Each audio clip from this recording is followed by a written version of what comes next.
5টি গুনার কারণে এই জমিনের মধ্যে আযাব আসে, গজব আসে।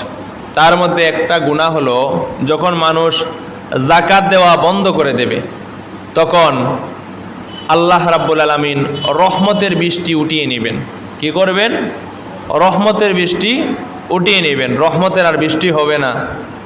যেই সময় বৃষ্টির প্রয়োজন সেই সময় বৃষ্টি হবে না, যেই সময় বৃষ্টির প্রয়োজন নয় এই সময় অতিবৃষ্টি হয়ে মানুষের ফসলাদি ক্ষতি করে দেবে, ফসলাদি ধ্বংস করে দেবে। এই যে আমাদের এই অঞ্চলের মধ্যে আজকে দীর্ঘদিন ধরে বৃষ্টি নাই, আমার তো মনে হয় এই অঞ্চলের মানুষ পরিপূর্ণ যাকাত দেয় না, আর নাহলে তো বৃষ্টি হওয়ার কথা। বৃষ্টি আযাব আসে, তার মধ্যে একটি হলো যে যাকাত দেওয়া যখন মানুষ বন্ধ করে দেবে তখন রহমতের বৃষ্টি উঠে যাবে। এই জন্য আমাদের যাদের যাকাত দেওয়ার মতো সামর্থ্য আছে আমরা যেন যাকাতটা পরিশোধ করে দেই। অনেক মানুষকে আপনি বলবেন ভাই কিছু টাকা দেন মসজিদে মাদ্রাসায়, বলবেন না না আমার খুব অভাব, খুব অভাবে আছে, কিন্তু টাকার খনি হয়ে আছে, ব্যাংক ব্যালেন্স ঠিক আছে, টাকা পয়সার অভাব নাই, ধন সম্পদের অভাব নাই, কিন্তু তার কাছে যদি যাও তে খালি বলবে অভাব আর অভাব, অভাব আর অভাব। অথচ টাকার খনি হয়ে আছে, টাকার মালিক হয়ে বসে আছে, ব্যাংক ব্যালেন্স নিয়ে জমা করে আছে, কিন্তু আপনি তার কাছে চাইবেন কিন্তু সে দিবে না। এই জন্য আল্লাহ রাব্বুল আলামিন বলেন ওয়াইলুল লিকুল্লি হুমাযাতিল লুমাযা আল্লাযী জামা'a মালান ওয়া আদ্দাদা ইয়াহসাবু আন্নামা লাহু আখলাদা কাল্লা লায়ুমবাযান্না ফিল হুতামা। আল্লাহ রাব্বুল আলামিন বলেন তাদের জন্য জাহান্নামের দুঃসংবাদ, যারা মানুষের আগে পিছনে নিন্দা করে, মানুষকে নিয়ে ক্রিটিসাইজ করে, আর যারা মাল জমা করে, সম্পদ জমা করে, আর শুধু তা গণনা করে ব্যয় করে না, আল্লাহর রাস্তায় দেয় না, কৃপণতা করে। আল্লাহ রাব্বুল আলামিন বলেন তাদের জন্য আমি হুতামা নামক জাহান্নাম বানায় রাখছি। বলেন নাউজুবিল্লাহ। এ মুসলমানেরা, একজন মানুষ গরিব হতে পারে, একজন মানুষ কালো হতে পারে, কাটো হতে পারে, লম্বা হতে পারে, ফর্সা হতে পারে, একজন মানুষ অসহায় হতে পারে, তার কাপড়টা চিরা থাকতে পারে, ময়লা থাকতে পারে, তার ঘর নাই, তার বাড়ি নাই, তার নিয়ে তুমি ক্রিটিসাইজ করতে পারো না, তার নিয়ে তুমি সমালোচনা করতে পারো না। অনেক মানুষ আছে আরেক মানুষের পিছনে নিন্দা করে, ক্রিটিসাইজ করে, হাসি ঠাট্টা করে। আল্লাহ রাব্বুল আলামিন তাদের জন্য জাহান্নামের দুঃসংবাদ দিয়েছেন। বলেন নাউজুবিল্লাহ। আর 2 নম্বর হলো যারা টাকা জমায়, মাল জমায়, আর গণনা করে নিজেও খায় না, মানুষও দেয় না, আল্লাহর রাস্তায় ব্যয় করে না। আল্লাহ রাব্বুল আলামিন বলেন তাদের জন্য আমি হুতামা নামক জাহান্নাম বানায় রাখছি। বলেন নাউজুবিল্লাহ। এই জন্য যাদের যাকাত দেওয়ার সামর্থ্য আছে যাকাতটা পরিশোধ করে দেবেন, কারণ যাকাত অর্থ হলো পবিত্রতা, প্রশংসা, বৃদ্ধি পাওয়া। আপনি মনে করেন যে আমি যাকাত দিলে আমার মাল কমে যাবে, আমার সম্পদ কমে যাবে, আমার টাকা কমে যাবে। না রে ভাই, না না না, হয়তোবা তোমার মালের উপর ডিপেন্ডস করে 20,000 টাকা যাকাত এসেছে, তুমি 20,000 টাকা যাকাত দেও নাই, 5,000 টাকা দিয়েই তুমি মনকে বুঝ দিয়ে দিয়েছো, 15,000 টাকা রেখে দিয়েছো। তুমি দেখবা আল্লাহ রাব্বুল আলামিন তোমার শরীরের মধ্যে এমন একটা রোগ দিয়েছে, তখন 15 লক্ষ টাকায় আর কোনো কাজ করে না। এমন একটা মুসিবত দিয়েছেন 50,000 আর কোনো কাজ হয় না, 1 লক্ষ টাকায় কোনো কাজ হয় না। হয়তোবা তুমি যদি আল্লাহর রাস্তায় যাকাতটা দিয়ে দিতা, তাহলে এরকম বড় মুসিবত আল্লাহ রাব্বুল আলামিন তোমারে দিতেন না। এই কারণেই যাদের সামর্থ্য আছে যাকাত দেওয়া, যাকাতটা পরিশোধ করে দেবেন। আল্লাহ রাব্বুল আলামিন বলেন ওয়ালাউ আন্না আহলাল কুরা আমানু ওয়াত্তাকাউ লাফাতাহনা আলাইহিম বারাকাতিম মিনাস সামাই ওয়াল আরদ। আল্লাহ রাব্বুল আলামিন বলেন কোন অঞ্চলের মানুষ, কোন দেশের মানুষ যদি আমার উপরে ঈমান আনে, আর আমারে ভয় করে যদি চলে, আল্লাহ রাব্বুল আলামিন বলেন তাদের জন্য আসমান এবং জমিনের যত রহমতের দরজা আছে, বরকতের দরজা আছে, সব কিছু আমি ওপেন করে দেব, খুলে দেব। বলেন সুবহানাল্লাহ। হে মুসলমানেরা, আজকে আসমানের দিকে তাকাইয়া দেখেন, আমাদের জন্য যেন আসমানের রহমতের দরজা বন্ধ হয়ে গেছে।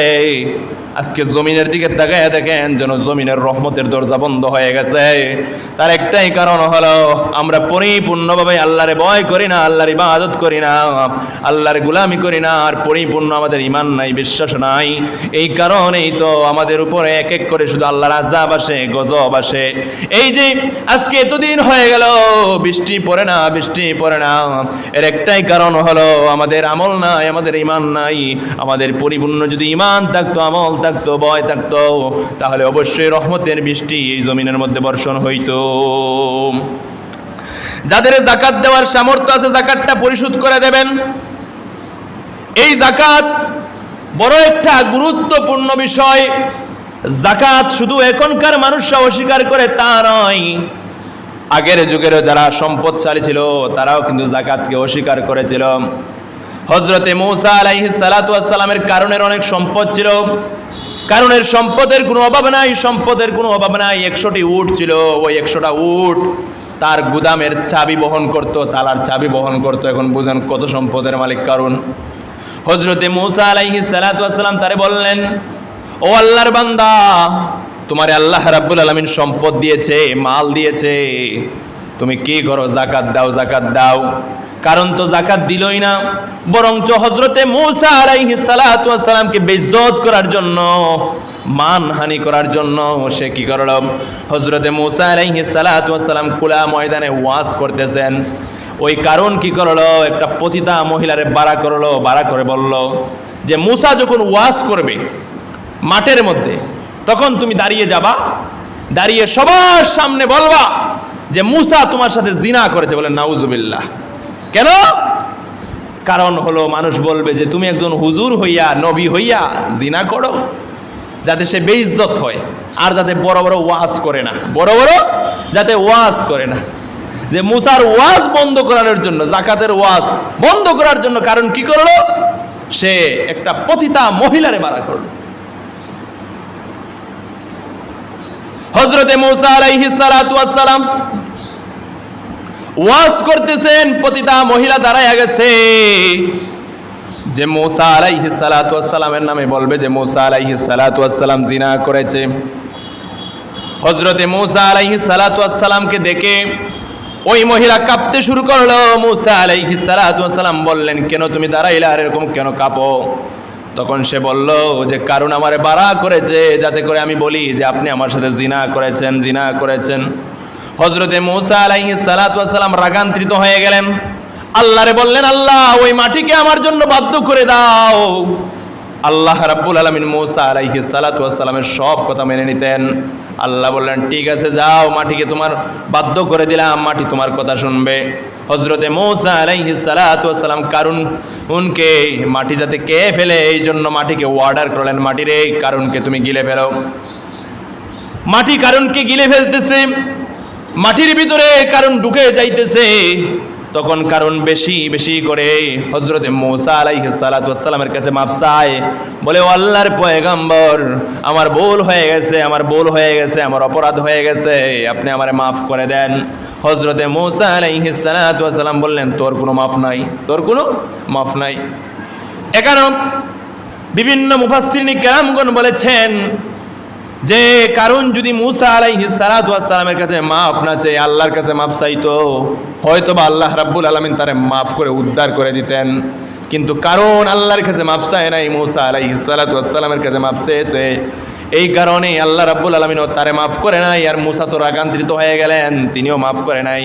শেষ পর্যন্ত কারণকে মাটি গিলে ফেললো, তার যত সম্পদ আছে সবগুলারে মাটি গ্রাস করে ফেলেছে, গিলে ফেলেছে।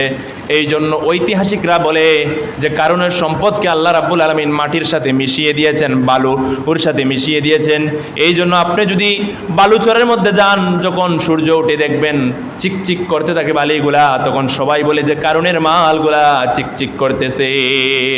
কারণকে ধ্বংস করে দিলেন, যে কারণ মূসা আলাইহিস সালাতু ওয়াস সালামের ওয়াজ তো মানলেই না, বরং তারা মূসা আলাইহিস সালাতু ওয়াস সালামের বিরুদ্ধে বিভিন্ন অভিযোগ দাঁড় করালো। যে আলিম উলামার বিরুদ্ধে পতিতা মহিলা বাড়া করা, এটা এখনকার শুধু মানুষের খাসিলত নয়, আগের যুগেও ছিল। এখন বর্তমান যুগেও আলিম উলামাকে বেইজ্জত করার জন্য বিভিন্ন স্বৈরাচার, বিভিন্ন কাফের কুফফারের দালাল, রাম বন্দের দালাল আলিম উলামাকে বেইজ্জত করার জন্য বিভিন্ন সময় পতিতা মহিলা বাড়া করে। যেমন আল্লামা দেলওয়ার হোসেন সাইদির বিরুদ্ধে দর্শনের মামলা দিয়ে দেওয়া হলো, মামুনুল হকের বিরুদ্ধে দর্শনের মামলা দিয়ে দেওয়া হলো। এইরকম ভাবে অনেক আলিম উলামার বিরুদ্ধে নারীর অভিযোগ এনে তাদেরকে অপমানিত করা হলো, লাঞ্ছিত করা হলো, যে একটাই কারণ যে আমার বিরুদ্ধে ওয়াজ করে। ওয়াজ বন্ধ করতে হবে, ওয়াজ বন্ধ করতে হলে তাকে বেইজ্জত করতে হবে, তাহলে মুখ বন্ধ হয়ে যাবে। এই রাস্তা যারা তালাশ করেন, আপনি কারণের কাছ থেকে শিক্ষা নেন।